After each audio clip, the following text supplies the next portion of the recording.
NASA's Next Great Space Telescope, presented by Science at NASA. Newsflash: Assembly of the Next Great Space Observatory, the James Webb Space Telescope, JWST, is now underway at NASA's Goddard Space Flight Center. Launch target: 2018. JWST is an infrared telescope, which means it will sense the heat of stars and galaxies millions and even billions of light years away. Eric Smith, JWST Program Director and Program Scientist at NASA headquarters in Washington, D.C., says, "It will show us the first stars and galaxies that formed in the early universe. We'll be able to watch the universe light up for the first time." A really big mirror is required to collect light from objects more than 13 billion light years away. The telescope's mirror is so large, 21 feet 4 inches across, that it will have to be folded with its sunshield when it's time to fit in a rocket for launch. There are 18 mirror segments, each 4.3 feet in diameter, that have recently been mounted on the structure that will ultimately hold them in place and let them perform as if they were part of a single giant hexagonal mirror.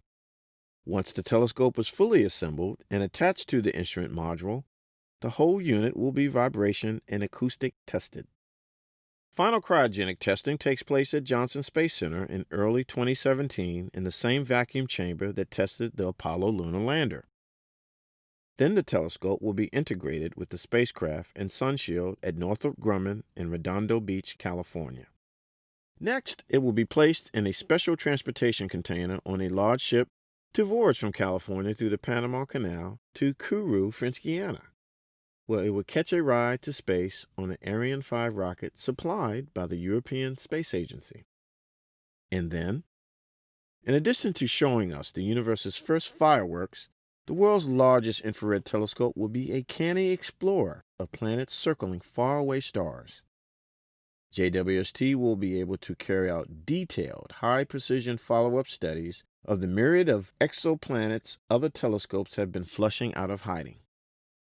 Smith says, "It will be like taking a deep breath of an alien planet's atmosphere."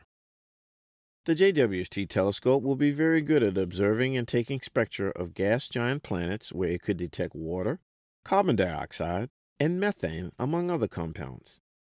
It will also be used to take some spectral data on smaller planets. Webb will also zoom in to study newly discovered super-Earths.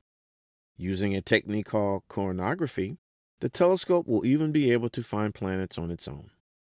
There will no doubt be surprises, in addition to exoplanets, along the way. The science community is very creative, says Smith. They'll think up things for JWST to do that we never even imagined. For more on the exciting future of science, stay tuned to science.nasa.gov.